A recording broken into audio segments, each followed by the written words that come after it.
नमस्कार दोस्तों, stock India YouTube channel आपका हार्दिक स्वागत करता है। यदि आप पहली बार चैनल पेज को विजिट कर रहे हैं तो चैनल को सब्सक्राइब जरूर कर लीजिएगा। चैनल को सब्सक्राइब करके बेल आइकन को हिट करके ऑल को ज़रूर सेलेक्ट कर लें ताकि नए वीडियो का नोटिफिकेशन आपको मिलता रहे।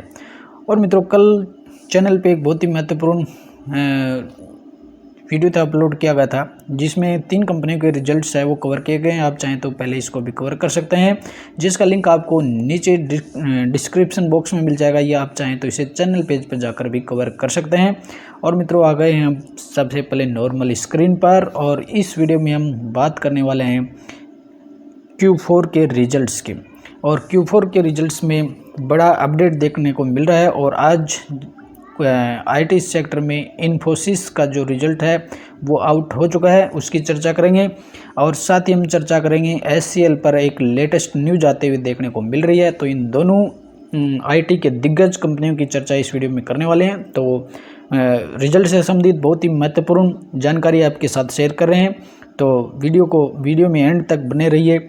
और मित्रों, Q4 का जो सीजन है उसमें आज हम बात करेंगे इन्फोसिस के, और इन्फोसिस के Q4 के रिजल्ट्स है वो अपडेट होते हुए देखने को मिल रहे हैं। तो चर्चा कर लेते हैं Q4 के रिजल्ट्स की। और सबसे पहले आ जाते हैं अपन इन्फोसिस के और रिजल्ट पीडीएफ पर।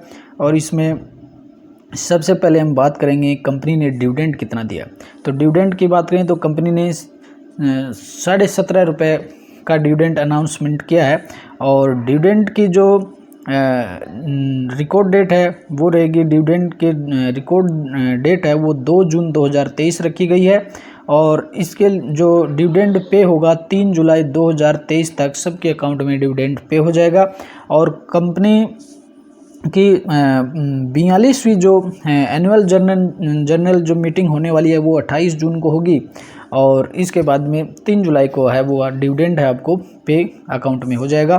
तो ये था रिजल्ट्स पर डिविडेंड का अपडेट, और आपको 16.5 रुपये का 17.5 रुपये का डिविडेंड मिलने वाला है। और मित्रों, अब रिजल्ट की चर्चा करें तो इन्फोसिस का जो रिजल्ट है आज, इस पर रिजल्ट है वो 3 अलग अलग महीनों से देखेंगे तो 3 अलग अलग बिंदुओं पर ये रिजल्ट केंद्रित होने वाला है। तो इसमें 3 महत्वपूर्ण बातें, 3 रोचक बातें आज देखने को मिलेंगी, क्योंकि इन्फोसिस का जो Q4 रिजल्ट्स है उसमें पीएटी प्रॉफिट आफ्टर जो टैक्स है वो ईयर टू ईयर 8% बढ़ा है, और करीबन इसमें 6128 करोड़ ये ईयर टू ईयर रहा है। लेकिन अगर बात करें तो इसमें पीएटी ड्रॉप्स रहा है 16% क्वार्टर ऑन क्वार्टर, यानी ईयर टू ईयर तो रिजल्ट है वो शानदार ही रहा है, 8% का जंप देखने को मिल रहा है। लेकिन क्वार्टर ऑन क्वार्टर है वो इसमें काफ़ी डाउन देखने को मिल रहा है, करीबन है 16% डाउन हुआ है। तो इन्हीं 3 अलग अलग बिंदुओं से रिजल्ट्स की चर्चा करेंगे। तो अपन सबसे पहले बात कर लेते हैं आज के डे में स्टॉक्स पर एक्शन की। तो स्टॉक्स पर एक्शन की बात करें तो आज स्टॉक्स करीबन 3.5% है वो गिरावट में देखने को मिला है। और आज देखें तो मार्केट में बॉर्डर बेस आईटी जो सेक्टर था वो काफ़ी गिरावट में देखने को मिल रहा था। और कल अमेरिका से ही इसके संकेत, अमेरिकी बाजार से ही आईटी में गिरावट के संकेत मिल गए थे। और आज निफ्टी जो आईटी का इंडेक्स था करीबन 2.5 से 3% टूटते हुए देखने को मिला, जिसमें मेजर जो कंपनियां थी टीसीएस, इन्फोसिस, एचसीएल सभी में बड़ी गिरावट देखने को मिली। और अगर चलते हैं टीसीएस का अगर रिजल्ट्स के, और जो रिजल्ट्स जो आया है वो अनुमान के मुताबिक रहे या नहीं रहे, दोनों ही दृष्टि से देखेंगे तो इसमें रिजल्ट्स में जो तीसरा महत्वपूर्ण जो बिंदु देखने को मिला है वो ये देखने को मिला है कि जो इसका तीसरा जो इसमें जो रिजल्ट्स में जो देखने वाली बात यह कि जो ईपीएस हुआ है वो तो करीबन 7474% बीट हुआ है, यानी ईपीएस में बहुत ही शानदार तेज़ी देखने को मिली है। कि कंपनी का जो एक्सपेक्टेड ईपीएस था कंपनी ने 0.20 एक्सपेक्टेड था, लेकिन कंपनी का जो ईपीएस अर्निंग पर शेयर है वो रिपोर्टेड हुआ है 14.77, और जिसमें सरप्राइज देखने को मिला है 7474% की ग्रोथ किसमें, अर्निंग पर शेयर में, ईपीएस जिसको अपन बोलते हैं, ईपीएस में 7474% की मेगा जंप देखने को मिली है। वहीं अगर अपन इसके रेवेन्यू की बात करेंगे तो रेवेन्यू जो एक्सपेक्टेड था वो 38 ट्रिलियन करोड़ था, रिपोर्टेड रहा 37 करोड़ के आसपास। तो इसमें सरप्राइज देखने को मिला, 3.5% डाउन देखने को मिला। और यही एक कंपनी के लिए सबसे महत्वपूर्ण चीज़ होती है कि कंपनी का जो रेवेन्यू है वो डिक्लाइन हुआ है, कम हुआ है। तो कंपनी का जो रेवेन्यू है वो 3.5% तक कम हुआ है, लेकिन कंपनी का ईपीएस है वो 7,000% तक बढ़ते हुए देखने को मिला है। और यदि इसके पीछे की रिजल्ट्स की बात करें तो दिसंबर और सितंबर 22 में भी ईपीएस था वो बीट होते हुए देखने को मिला था। तो रिजल्ट पर ये कुछ बड़ी अपडेट्स थी। और अपन अब रिजल्ट्स के विस्तार से अगर की चर्चा करें तो देखें तो ये मार्च 23 का क्वार्टर, दिसंबर 22 और मार्च 22 के क्वार्टर।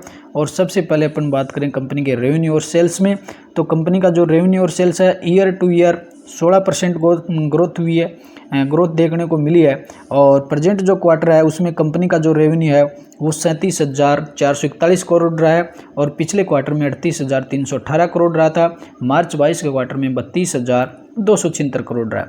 अगर इसको कैलकुलेट करें तो ईयर टू ईयर तो इसमें जंप देखने को मिली है, 32 से बढ़कर के 37,000 करोड़ हो गया है। और इसमें ईयर टू ईयर 16% की ग्रोथ देखने को मिल रही है, लेकिन क्वार्टर ऑन क्वार्टर है ये डाउन देखने को मिल रहा है। और कहीं ना कहीं यही आज इसमें इन्फोसिस पर गिरावट का बड़ा जो बॉर्डर बेस आईटी में गिरावट थी, लेकिन इस गिरावट में ये भी कारण एक शामिल होते हुए देखने को मिला, और स्टॉक्स है वो 3% तक गिरावट में देखने को मिला।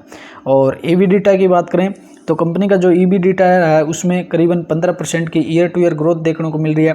और प्रेजेंट जो क्वार्टर है उसमें एबीडिटा जो रहा है वो 8,998 करोड़ रहा है, जो पिछले क्वार्टर से काफ़ी कम देखने को मिल रहा है। और नेट प्रॉफिट की बात करें कंपनी के, तो नेट जो प्रॉफिट रहा है उसमें 8% की ईयर टू ईयर जंप देखने को मिल रही है, लेकिन नेट जो प्रॉफिट है वो क्वार्टर ऑन क्वार्टर कम होते हुए देखने को मिला। प्रेजेंट जो क्वार्टर है उसमें 6,134 करोड़ का नेट प्रॉफिट रहा है, पिछले क्वार्टर में 6,586 करोड़ का था। तो कुल मिलाकर के देखें तो ये ईयर टू ईयर है वो क्वार्टर ऑन क्वार्टर है वो नेट प्रॉफिट है वो कम होते हुए देखने को मिल रहा है। और अगर अर्निंग पर शेयर की बात करेंगे तो कंपनी का ईपीएस है उसमें 9% की ईयर टू ईयर जंप देखने को मिल रही है। और प्रेजेंट क्वार्टर में कंपनी का ईपीएस है 14.77 रहा है, पिछले क्वार्टर में 15.7 रहा था। और यदि मार्च 22 की बात करेंगे तो 13.52 रहा था। तो ईपीएस में earning per share year two year भी बढ़ते हुए देखने को मिल रहा है, 13.5 से बढ़कर के 14.5 से ज़्यादा हो गया, लेकिन इसमें क्वार्टर ऑन क्वार्टर है वो ईपीएस गिरावट ईपीएस है वो कमी देखने को मिल रहा है। और अब चलते हैं रिजल्ट पीडीएफ पर, और रिजल्ट्स की बारीकियों से इसकी विश्लेषण करें तो रिजल्ट का अगर बारीकियों से अपन देखें इसको तो ये रहा मार्च 31 यानी प्रेजेंट क्वार्टर का कॉलम, पिछले क्वार्टर दिसंबर 22 का और मार्च 22 का।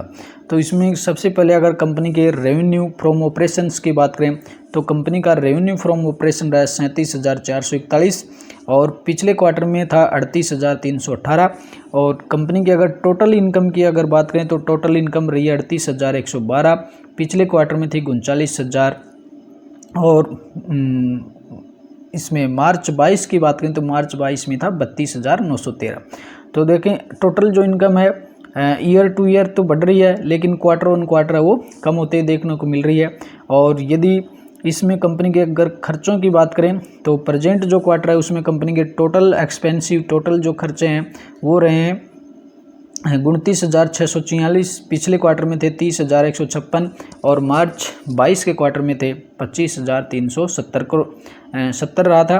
तो ये देखें तो खर्चे हैं वो ईयर टू ईयर भी बढ़े हैं, लेकिन क्वार्टरली ये इसमें घटते हुए देखने को मिल रहे हैं। और टोटल इनकम में से टोटल खर्चे घटा देंगे तो अपने पास आ जाएगा नेट प्रॉफिट यानी प्रॉफिट फॉर द पीरियड। और प्रॉफिट फॉर द पीरियड का कॉलम ये रहा अपने पास। और कंपनी का प्रेजेंट क्वार्टर में प्रॉफिट फॉर द पीरियड है 6,134 करोड़, पिछले क्वार्टर में था 6,586 करोड़ और मार्च 22 में था 5,695 करोड़। तो ये नेट प्रॉफिट है ईयर टू ईयर तो बढ़ते हुए देखने को मिला, लेकिन इसमें क्वार्टर ऑन क्वार्टर देखें तो करीबन है वो 400 करोड़ तक है वो घटते हुए देखने को मिल रहा है। 400 करोड़ नहीं, उससे कहीं ज़्यादा ही घटते हुए देखने को मिल रहा है। और इस इन सभी का रिफ्लेक्शन हमें ईपीएस में भी देखने को मिलेगा। और ईपीएस भी अपन चलते हैं ईपीएस पर, और ये रहा कंपनी के ईपीएस का कॉलम। और प्रेजेंट जो क्वार्टर है उसमें ईपीएस रहा 14.77, पिछले क्वार्टर में रहा था 15.7 और मार्च 22 के क्वार्टर में था 13.54। तो इसमें क्वार्टर ऑन क्वार्टर भी बढ़ोतरी देखने को मिल रहा है, ईयर टू ईयर तो बढ़ते हुए देखने को मिल रहा है, लेकिन क्वार्टर ऑन क्वार्टर घटते हुए देखने को मिल रहा है। और अब रिजल्ट्स के कुछ हाइलाइट्स देख लेते हैं कि इस रिजल्ट्स में क्या हाइलाइट्स देखने को मिल रहे हैं। तो कंपनी का अगर प्रेजेंट जो क्वार्टर है, जो मार्च 31 का जो क्वार्टर है उसमें उसकी बात करें तो इसमें की हाइलाइट्स दिए हैं कंपनी ने। और 31 मार्च 23 का जो क्वार्टर है उसमें कंपनी का जो रेवेन्यू है उसकी बात करें तो सीसी का मतलब होता है कांस्टेंट करेंसी।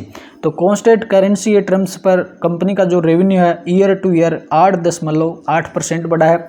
और क्वार्टर ऑन क्वार्टर है वो 3.2% है, वो क्वार्टर ऑन क्वार्टर है वो कम देखने को मिल रहा है।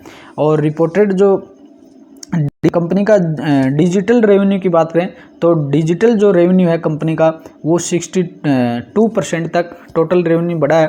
और ईयर टू ईयर है वो 15% तक है, वो कांस्टेंट करेंसी में 15% ईयर टू ईयर बढ़ते हुए देखने को मिला है। और जो बेसिक ईपीएस है वो 14.79 है और ईपीएस में 9% की ईयर टू ईयर ग्रोथ देखने को मिल रही है। और यदि पिछले 31 मार्च 2023 की ईयर एंड की बात करें तो ईयरली अगर ग्रोथ देखें तो रेवेन्यू में ईयरली जो ग्रोथ है वो कांस्टेंट करेंसी के टर्म्स पर है वो 15.4% की ईयर टू ईयर ग्रोथ देखने को मिल रही है। और रिपोर्टेड जो रेवेन्यू है वो 1,46,767 करोड़ देखने को मिल रहा है। और रिपोर्टेड जो रेवेन्यू है उसमें जो ग्रोथ है वो 20.7% ईयर टू ईयर देखने को मिल रही है। डिजिटल रेवेन्यूज़ की बात करेंगे तो डिजिटल जो रेवेन्यू है उसमें 62.22% और टोटल रेवेन्यू का। और year two year constant currency यानी सीसी ग्रोथ है वो 25% की देखने को मिल रही है। और कंपनी का जो ऑपरेटिंग जो मार्जिन है उसमें 21% तक इंक्रीज होते हुए देखने को मिल रहा है। और ईयर टू ईयर अगर देखें तो कंपनी का ऑपरेटिंग जो मार्जिन है ईयर टू ईयर 1.9% तक है वो डाउन देखने को मिल रहा है। तो कुल मिलाकर देखें तो कंपनी का ईयर टू ईयर जो प्रदर्शन है वो तो काफ़ी ठीक ही देखने को मिल रहा है, लेकिन क्वार्टर ऑन क्वार्टर है वो जो कंपनी का रिजल्ट्स है कहीं ना कहीं इसमें कमज़ोर देखने को मिल रहा है। और क्वार्टर ऑन क्वार्टर कंपनी का जो रेवेन्यू है 3% से ज़्यादा तक है वो कम आते हुए देखने को मिल रहा है। और इसी वजह से आज स्टॉक्स पर करीबन 3% की गिरावट होते हुए देखने को मिली है। और मित्रों अब चलते चलते बात करते हैं एचसीएल की, और एचसीएल पर भी एक अपडेट देखने को मिल रहा है, उसकी चर्चा भी अपन कर लेते हैं। और आप ये हैं एचसीएल के जिस माजे के आप इमेज देख रहे हैं ये हैं एचसीएल के आनंद बीर जी। और आनंद जो बीर जी हैं एचसीएल कंपनी में डिजिटल जो बिजनेस सर्विसेज है उसमें उसके ये चीफ हैं डिजिटल बिजनेस सेगमेंट में। और आज इन्होंने एचसीएल को बाय बाय कह दिया है। और आनंद जो बीर जी हैं इन्होंने आज एचसीएल टेक्नोलॉजी से रिजाइंस डिजिटल जो बिजनेस के हेड थे और इससे आज इन्हें अपने पद से रिजाइंस दे दिया है। और आज एचसीएल के स्टॉक्स की भी बात करें तो इस पर भी आज करीबन एचसीएल का स्टॉक था उसमें भी करीबन 2% की गिरावट देखने को मिली है। हालांकि ये जो गिरावट थी आईटी सेक्टर में बॉर्डर बेस थी, अमेरिकी मार्केट के में भी कल आईटी सेक्टर में काफ़ी बड़ी गिरावट देखने को मिली थी। और निफ्टी आईटी का स्टॉक्स भी आज करीबन 2 से 2.5 से 3% तक गिरावट देखने को मिली। ऑल ओवर निफ्टी में बड़े जो दिग्गज कंपनियां थी टीसीएस की बात कर लें, इन्फोसिस, एचसीएल, तो सभी बड़ी कंपनियां, विप्रो की बात करें तो सभी में बड़ी गिरावटें आज देखने को मिली है। लेकिन इन्फोसिस का जो सबकी जो निगाह थी आज इन्फोसिस पर थी। और इन्फोसिस के जो रिजल्ट्स हैं वो कहीं ना कहीं क्वार्टर ऑन क्वार्टर है वो डाउन ही देखने को मिल रहे हैं। और क्वार्टर ऑन क्वार्टर है वो 3% तक रेवेन्यू डिक्लाइन हुआ है। तो इस वजह से स्टॉक्स में और भी बड़ी गिरावट है, दूसरे स्टॉक्स की तुलना में आज इन्फोसिस में ज़्यादा गिरावट देखने को मिली है।